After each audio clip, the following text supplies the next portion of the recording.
Dragnet. Ladies and gentlemen, the story you are about to hear is true. The names have been changed to protect the innocent.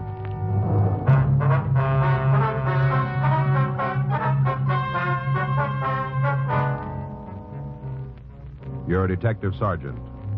You're assigned to Bunko fugitive detail. A pawnbroker tells you he suspects a swindle. He isn't sure. Your job? Check it out.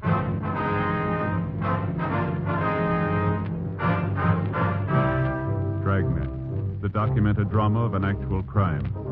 For the next 30 minutes, in cooperation with the Los Angeles Police Department, you will travel step by step on the side of the law through an actual case transcribed from official police files. From beginning to end, from crime to punishment, Dragnet is the story of your police force in action. It was Wednesday, May 18th. It was cool in Los Angeles. We were working the day watch out of Bunko fugitive detail. My partner's Frank Smith. The boss is Captain Dinian. My name's Friday. I was on my way into the office, and it was 7:55 a.m. when I got to room 38. Bunko fugitive. Never know. Hi, Joe. Morning. You remember Fred Alpin? Oh, sure. Hi, Fred. Hi. Hold my own, Sergeant. Well, what's new? I'm not sure. Maybe just wasting my time. Yours, too. Fred thinks he stumbled onto a con game, Joe. All right? Don't look that way to me, anyhow. No. Well, what's the sting? Well, I was just telling Smith here. Yeah? A fella came in last night, a little guy. He was kind of timid. Probably never been in a pawn shop before. At least he wasn't a steady. You know, I can spot them straight off. Yeah. Wanted to pawn a ring. Got a big green stone. Fancy setting. All gimmicked up, you know. Mm-hmm. Man's ring. Real fancy, though. Asked me what it was worth. What'd you tell him? Worth $20, maybe 25. Is that what you told him?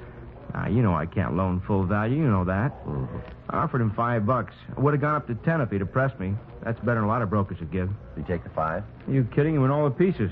Thought he was going to have a hemorrhage. Started calling me a crook. Said the ring was an emerald. Shouted, screamed all over the place. It's an emerald, he said. A $5,000 emerald. That hunk of glass.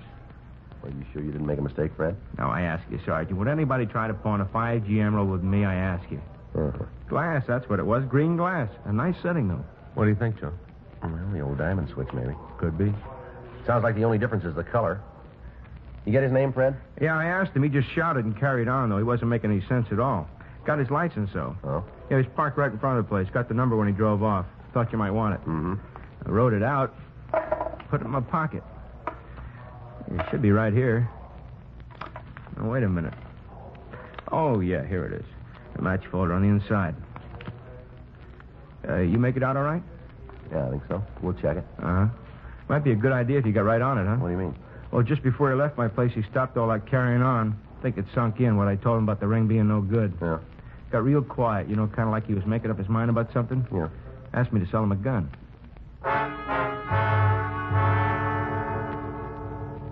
Fred Alpin gave us a description of the man who had tried to pawn the ring. We called our branch of DMV and asked them to check the license number. They came up with the information that the automobile bearing that license was registered in the name of Garfield Hunt at 221 North Selma Avenue, Hollywood.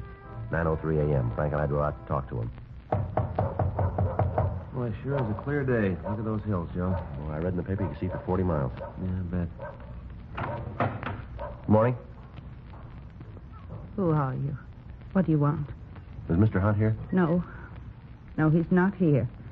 Well, he lives here, doesn't he? Who are you? Oh, I'm sorry, ma'am. We're police officers. Police? That's right. This is my partner, Frank Smith. My name's Friday. Where is he? What's happened to him? Mind if we come inside? It'd be a little easier to talk. Oh, yes, of course. Oh, I forgot. Sofa's still made up. Slept down here last night, so I'd be near the phone. I thought he might call. Thought somebody'd call. Your husband didn't come home. Never happened before. Not in 37 years. Yes, ma'am.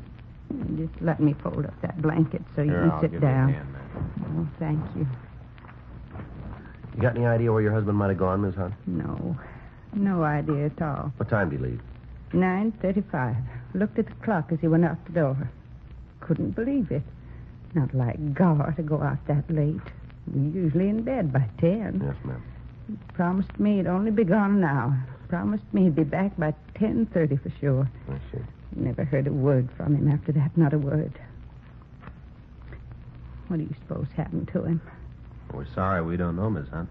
Well, you must have some notion. Sorry, we don't. You said you wanted to talk to him. Just a few questions, routine. What about? Well, we'd rather talk to him. You notify the police that he's missing? No, I didn't know what to do. Figured you'd get in touch with me when you found him. Guess I wasn't thinking very good. Never happened before. Yes, ma'am. Are there any friends he might be staying with, relatives? We don't know anybody else from Los Angeles. I see. Just moved out here last winter from Kansas. Children are grown up, settled. Gar sold the business. We moved out here. Kansas winters can be pretty cold. Yes, ma'am. Is your husband retired? Well, he should be. He worked hard all his life. He deserves a rest. Had a little trouble with his heart last year. No, not a real attack, but the doctor told him to take it easy. Mm-hmm. Not Gar, though. Wasn't out here 2 months before he got all restless and fidgety. Just couldn't take it sitting around the house. Started up again. In business? Yes, sir. We had a tailor shop back in Kansas. Gar found a new business district opening up in the San Fernando Valley off Magnolia Boulevard. They were renting cheap, right at the beginning, wanted tenants. Mm-hmm. Didn't do much business at first, but things have been getting better. Gar's a good tailor. A lot more careful than most. Learned his trade young. The days when there were tailors. Yes, ma'am. You try to reach him there at the shop? I called last night 3-4 times. This morning, too. Nobody answered. I see. You think you can find him? We'll do our best. I guess maybe I should have notified you last night. Yes, ma'am. I didn't know what to do. Thought you'd get in touch with me if something happened. Better to call us first. Yeah, I guess so. Then it might not happen.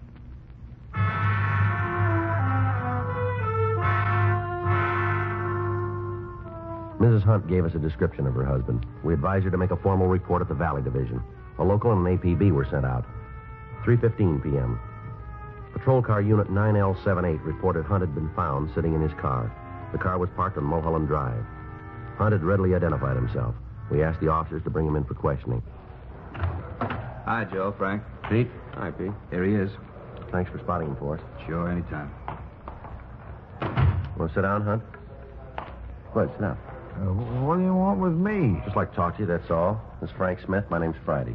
I've never been under arrest before, not once. Well, now, you're not under arrest now, Mr. Hunt. And what am I doing here? Why did those officers make me come with them? Well, you didn't go home last night. Your wife's been worried about you. Well, I was going home when they found me.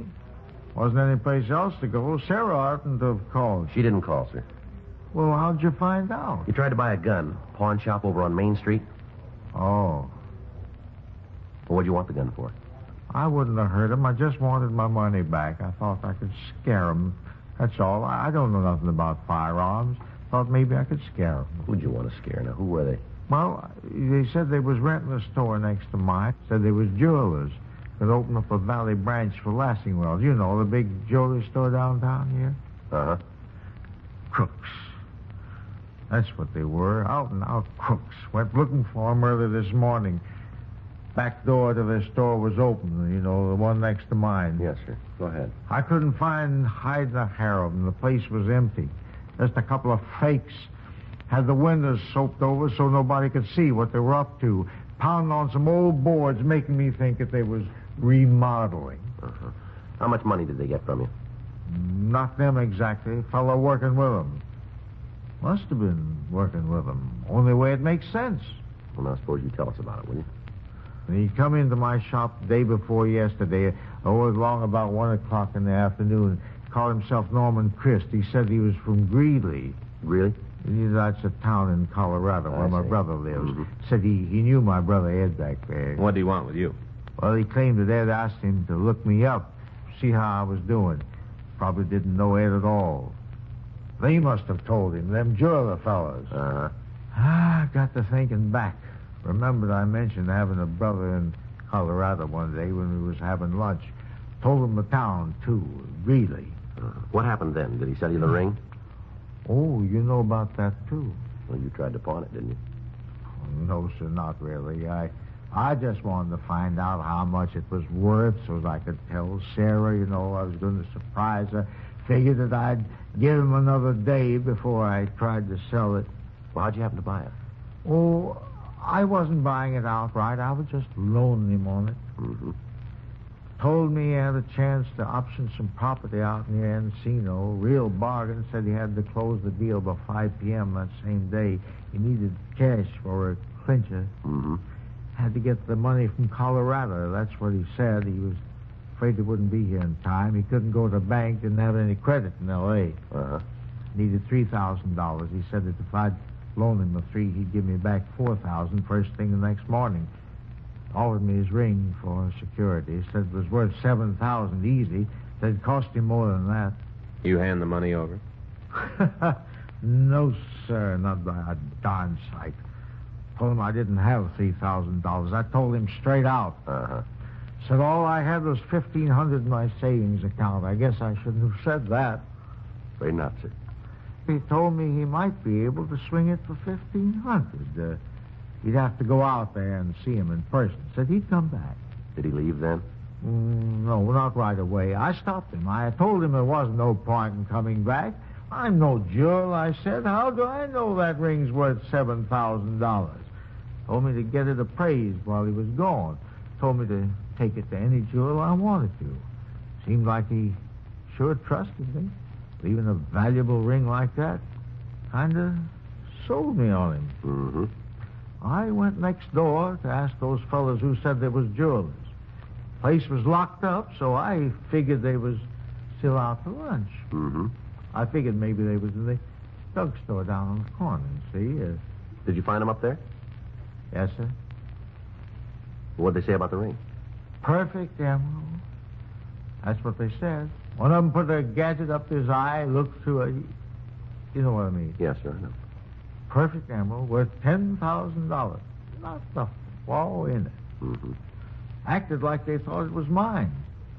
Offered to buy it if I wanted to sell. I told them about the other fellow. That he needed $3,000. I told them the whole story. I did. Uh-huh. They said they'd loan him $5,000 without batting an eye. Offered to make out a check right then and there. Kind of took my wind away. They were so anxious. I said maybe we could go in 50-50. They put up $1,500. I'd put up $1,500. That way, the guy would have $3,000 if he still needed that much. They could both make a little profit, you know. Mm-hmm. One of them asked me how I wanted the check. Should make it out to me. I told him, oh, make it out to cash. You remember how he signed it? Jones. Quincy Jones. That's the name I knew him by. Other one called himself Wyatt Truesdale. I don't think that's their real name. Do you?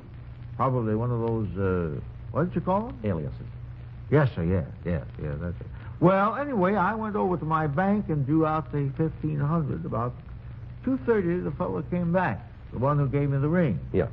Said he tried to talk the real estate people into being satisfied with $1,500. Wouldn't come down. Insisted on the whole $3,000.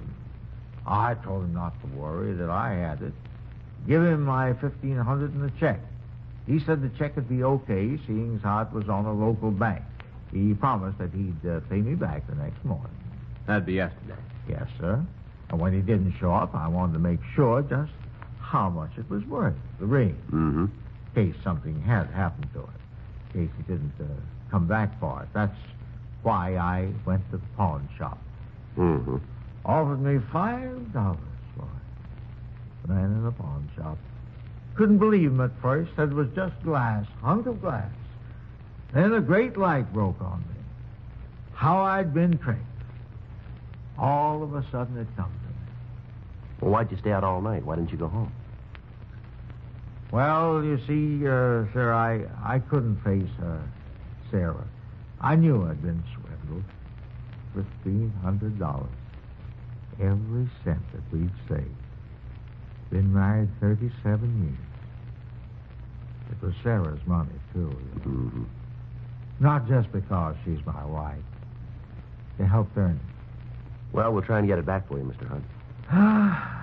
Not much to show for 37 years, is it? That's what I kept thinking while I was sitting in my car up there in the hills. All day long, just kept thinking. 37 years. $1,500. I'll have to tell her, won't I? Well, sir, I think that's up to you. She'll know it anyway. She'll know something's wrong. Yes, sir. Too late to start all over. We won't have them. There's not a chance. Have what, sir? Another 37 years.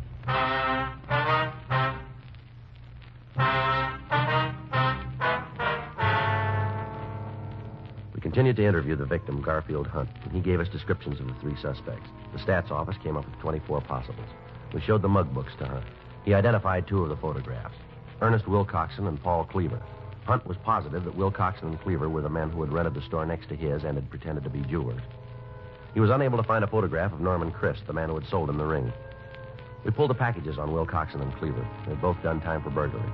They had not previously worked with a third person. We called the Lassingwell Jewelry Company. They informed us that they were not opening a branch out in the valley. We checked with the owners of the building in which Hunt had his tailor shop. They told us the adjacent store had been rented on a weekly basis, and that the renters had said they intended to use the space for temporary storage. A local and an APB were sent out on all three suspects. 5:13 p.m. Using the information from their mama sheets, Frank and I began checking various places where Cleaver and Wilcoxon had been known to hang out. 7:12 p.m. We went into the Black Parrot Bar on South Broadway, and we talked to the bartender. Not by them names. I don't know them. Well, maybe these pictures will help. How about it? Yeah, they come in here once in a while. Yeah, that's what we heard. Always come in together? As far as I know. Ever bring somebody with them? Tall, thin fella, about 30, blonde hair? No, just two of them. Never seen them with another guy. I see. What do you want them for? You know how we can turn them up?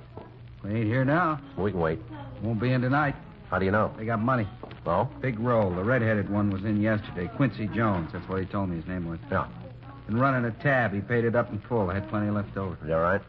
As long as they're carrying a roll, they don't come to my place. Head for them expensive joints, like out on the strip, places like that. When they've blown their loot, they come back to me and start running up another tab. I called them on it, but what can you do? This way I get some of their bundle. Uh-huh. You know where they live? Around here somewheres. I couldn't pin it down for you. Who could? How bad you want to find out? What do you mean? It'll cost you a drink. You that thirsty? Not for me. Girl over there in the corner booth, the blonde. Oh, yeah. She knows him. Been out with him a couple of times. I've seen them leave together. All right. I was just kidding about that drink. It's on the house. For you guys and her, too. No, we don't want anything. Thanks. And we'll pay for hers. It's up to you. Hi. Good evening, miss. You're new, aren't you? Yes, ma'am. Place could stand some new talent. Here, I'll move over. Thanks. Thank you. What's the matter with this side? We're police officers. How do you like that? Ma'am? Horoscope said I was going to meet somebody new today. In the morning paper? Mm-hmm. Didn't say it'd be cops. Oh, here you are, Peg. Where'd that come from? These guys. You shouldn't call them guys, Jake. Fellow buys a lady a drink, that makes him a gentleman. From these gentlemen, that's what you should say. Oh, sure. To your very good health, gentlemen. Now then, what can I do for you? I'm at your service. The bartender says these guys are friends of yours. Oh, I wouldn't say those pictures do them justice, but there is a resemblance. You know him, then? We've met. We weren't formally introduced, but we've met. I mean, a lot of people in here. Not the best people in town, maybe. It's not the best bar in town, but it's convenient. I work down the street. Uh-huh. You know where these men live? Huh? Oh, you mean these two so-called friends of mine? Yeah. Am I? Well, Did you ever hear of the North Cross Arms Hotel? yeah. Well, I haven't been there with them, of course. I'm not sure that's their residence, but Quincy was carrying a hotel key, and one night it fell out of his pocket. I think that was the name on the tag, North Cross Arms. All right. Thank you. Well, thank you for the brandy. Don't mention it. All right, what do we owe you? 6 bits. She drinks good stuff. There you go. Keep the change. Looks like I got one decent break. That's so? Them paying their tab today before you pick them up. No, they didn't pay it. Huh? Who did? A man named Hunt.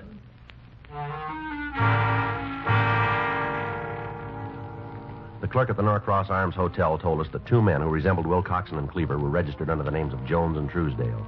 He said they'd gone out for the evening. He showed us up to their room, 36A. We asked him about the suspect known as Norman Christ. He told us he'd never seen anybody with Wilcoxon and Cleaver who answered Christ's description. 2:48 a.m. Wilcoxon and Cleaver returned to their room. We took him into custody and drove him down to the city hall for questioning. How many times you want to hear Until it? we get the truth. Does Hunt say he gave us any money? He never gave us a cent, did he, Ernie? No, we even paid his lunch tab a couple of times. That's right. Always managed to out-fumble us. Owes us a couple of lunches. He paid him back. What? $1,500 buys a lot of lunches. What 15? You got your share. You've been spending all over town. Hunt say he gave it to us? You still had over $600 when we picked you up. Now, where'd it come from? Hollywood Park. Picked 3 long shots yesterday. You want the names of the horses? Where's Chris? Told you before, never heard of him. Who is he? The guy you worked the game with. Never heard of him. You want to take this rap yourself? What rat? Why'd you rent that store out in the valley? Store? We showed him your mugshot, the man you rented it from. He made you. You want it in person? How about it? Guess they got us there, Ernie. Yeah. We were going to open up a bookie joint. Is that right? Yeah, we changed our minds, looked the situation over, decided it might get a little warm out in the valley, and cleared out. Bookie joint, huh? That's right. Not a jewelry store. What are you talking about? Us jewelers, Ernie and me? That's what you told Hunt. Nothing of the kind. Laid it on the line. Told him we were bookies. Just between us, he was kind of pleased about it. Likes to play the horses himself. Liked the idea of being able to lay a bet so convenient. You're a liar. Now, look. Say, maybe that's what happened to his money. Maybe he lost it on a nag. Come on, let's try it again. Now, why'd you rent the store? You're going to get the same answers. Same questions, same answers. It's a waste of time. We got plenty. 72 hours. That's all you got. You can hold us on suspicion for 72, then you can turn us loose unless you prove something. We'll prove it. How? We didn't take any money from Hunt. Nobody says we did, even him. If he was a mark for this, what's his name, Chris? That's right. How do you wrap us into the package? Hunt never saw us with him. Nobody saw us with We'll him. find somebody. 72 hours, and you got to turn us loose. That's the law. Is that right? We know the law. Why'd you break it?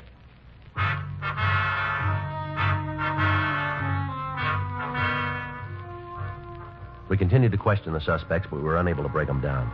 Thursday, May 19th, 7:45 a.m. Another team of detectives took over the interrogation. Frank and I went back to the office. Think they'll cop out, Joe? I don't know. It doesn't look like it, does it? No, not unless we turn up Chris. Did you call your wife? Yeah, sure bawled me out. Kept dinner waiting till after 10. You're lucky. Well, maybe. Wonder if I'll get home tonight. I got it. Bunko fugitive, Friday. Yeah, that's right. Sounds like him. How long ago? Uh-huh. Yeah. Chris? Fits the description. Smashed up a car on the Hollywood freeway. Georgia Street recognized him from our teletype. You able to talk? Died 10 minutes after they brought him in.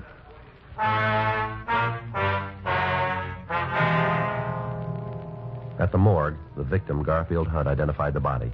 He was positive it was Norman Christ, the man who had sold him the ring. Wilcoxon and Cleaver were also shown the body. They denied it they'd ever seen Christ before. The next day, Friday, May 20th, the evidence against Wilcoxon and Cleaver was taken to the district attorney's office. The complaint was refused. The evidence was deemed insufficient to bring the matter to trial at this time. Wilcoxon and Cleaver were released. 6:05 p.m. Frank and I got ready to sign out. Well, that really tears it. Sure does. The DA's office knows they're guilty. We know it and can't do a thing. Yep. I guess we've been wasting our time, Joe, just fanning the ball. Well, I'll tell you, we've spotted them, and they're going to stay spotted. Yeah. Next time they move in on a mark, we'll make it stick. It wouldn't be very smart of them to try it twice. They're not smart. Huh? They tried it once.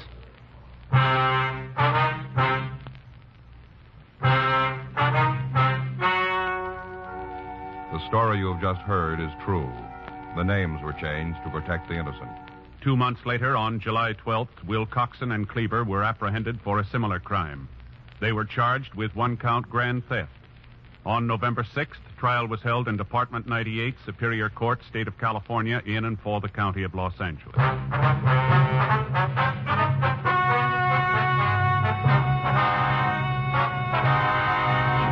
Ernest T. Wilcoxon and Paul Cleaver were found guilty of 1-count grand theft and were sentenced to a term prescribed by law. Grand theft is punishable by imprisonment in the county jail for a period of not less than 1 year, or for a period of from 1 to 10 years in the state penitentiary.